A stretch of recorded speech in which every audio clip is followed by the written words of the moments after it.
Para mas makapagbahagi, isang makabuluhang diskusyon ang ibinigay ni Kuya sa pamumuno ni G at Yen. Kasi malapit na yung Mother's Day. So, magkakaroon tayo ng discussion about sacrifice. About sacrifice.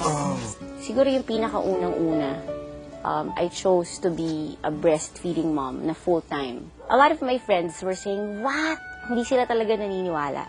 It was such a tall order, pero ginrab ko yung challenge na yun. Kasi it was for my kids.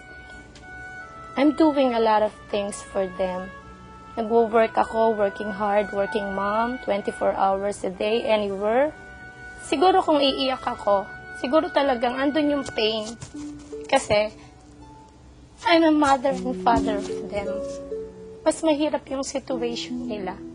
Unlike her, meron siyang asawang mapagmahal, she's lucky. Pero, I'm also lucky kasi my kids is there for me.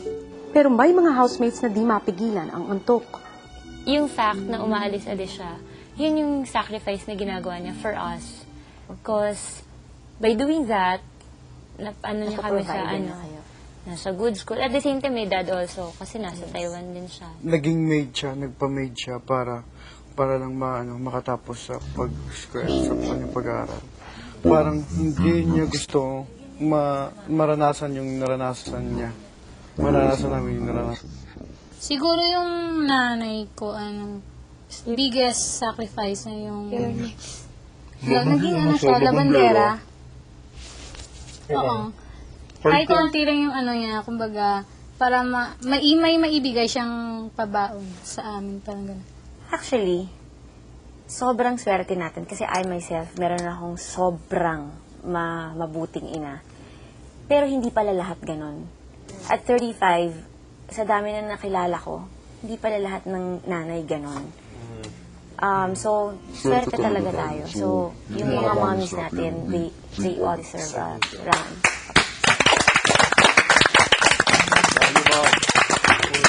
Si Nel, mula pa nung bata, disiplinado na talaga yan. Talagang yung husband ko, ini-impose yan yung military discipline. Talagang masunurin yan si Nel. Kasi siya ang eldest sa family namin. Parang siya ng babae. Kasi wala akong babae, tatlo sila puro lalaki. Nung malit pa siya, tinuruan ko talaga siya kung paano maglaba, kung paano siya magsaing. Minsan nga, sabi niya, nanay, sa school, damit mo ng trabaho, tapos pagdating ko dito sa bahay, ako pa maglalaba. Sabi ko sa kanya, sino ba maglalaba niyan? Ako. Di ikaw na, kasi malaki ang katawan mo eh. Joker talaga. Palagi kami matawa pag nandyan sa bahay, talagang mapagmahal siya. Ang hangarin ko po lang ay simple lang. Makatapos siya ng pag-aral, makapagtrabaho siya. At saka, kung may pamilya na siya, hindi magugutom yung pamilya niya. Ang pinakamalaking bagay na naituro ko sa Kainel ay siguro yung stability under pressure. Sabi ko sa kanya, kahit na anong marating mo balang araw, huwag mong kalimutan yung pinanggalingan mo.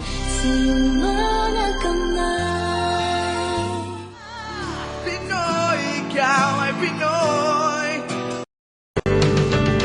Si Dion, pinaghahain siya sa lagi eh. Si Dion. Si Nel, makulit siya. Si Dion, okay daw siya pakisama eh. Si Dion. Nel, palakaibigan siya.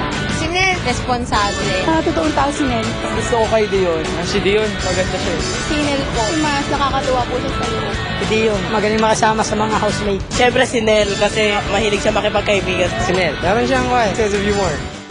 Sa confession room, nabanggit ni Dion ang tumatamlay na pagkakaibigan nila ni Gian. Hindi na po siya pareho nung before na warm. Parang ganun po. Namimiss ko po siya. Kaya minabuti ni Kuya na hindi ng panin ni Gian. Kamusta ang samahan niyo ni Dion? Siguro mas maayos na po siguro yung relasyon niya sa ibang housemates kaysa po sa akin. Nagsimula po yun po yung time na nagde-decide po ako tungkol kay Pamela. Gusto niya po yata sa kanya ako sa lahat ng bagay, sa kanya po ako magsasabi all the time or magkasama po kami all the time. Yun nga po, nagtampo po siya na nang nalaman niyang hindi ko po sinabi sa kanya yung tungkol kay Pamela. Kasi nga po, napapansin ko na kahit siya po mismo may pinagdadaanan. Kapansin-pansin po yung pagka-down niya po nung time na yun. Tsaka siya po yung actually dumidistansya sa buong grupo. nahihirapan na po ako eh. Nagkaroon po ng time na last week na po, gusto ko po siya tulungan. Pero hindi ko po talaga alam kung paano kasi hindi, yun nga po eh, parang nire-reject niya. Kung feeling niya po, sobrang nagbago ko, hindi niya, wala na, yun na yun. Parang ako tatry ko siya kung sabi, i-revive kung ano man. Pero ganun po siya nang ganun, hindi siya magsasalita, ipipigil po yung mga gusto niyang sabihin. Parang ganyan na sa start na po akong mairita. Babalik pa kaya sa dati ang relasyon nitong sina Dion at Gian? Magkakaayos pa kaya sila bago dumating ang araw ng Sabado kung saan si Dion ay maaari nang lumabas sa bahay ni Kuya? Yan ang sabay-sabay nating pakatutuhan, mga kapamilya. Samantala sa pagtatapos naman ng Day 71 ay mas nakilala pa nating lahat ang ating mga pinakabagong housemates na sina Chi at Yen. Pero bago matulog ay may isang nakakagulat na ikinuwento itong si Chi tungkol sa kanyang nakaraan. Narito pakinggan nating lahat ang kanyang salaysay. So, ngayon wala kang boyfriend pala? Meron ako dati Japanese. Kasi nag-Japan din ako eh. Okay. Tapos, yung after nung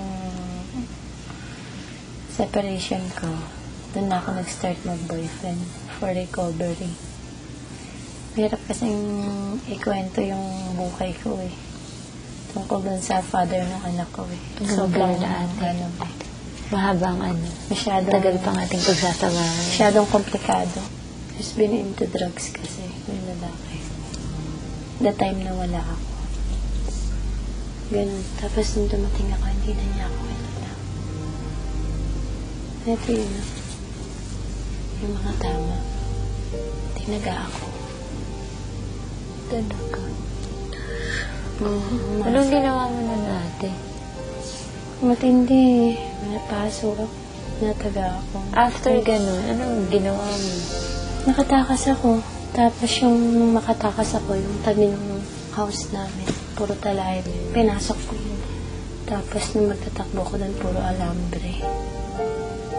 Nagkasabit-sabit pa ako doon. Yung mga scratches ko. Hiniwa pa yung mukha ko, nilipin pa ekis yun. Ah? Buti hindi ka nag-scar. Malipis lang mapurol yung bolo. Sa face? Ay, kasi hinaharang mo? Oo, hinaharang ko. Ginaganon ko.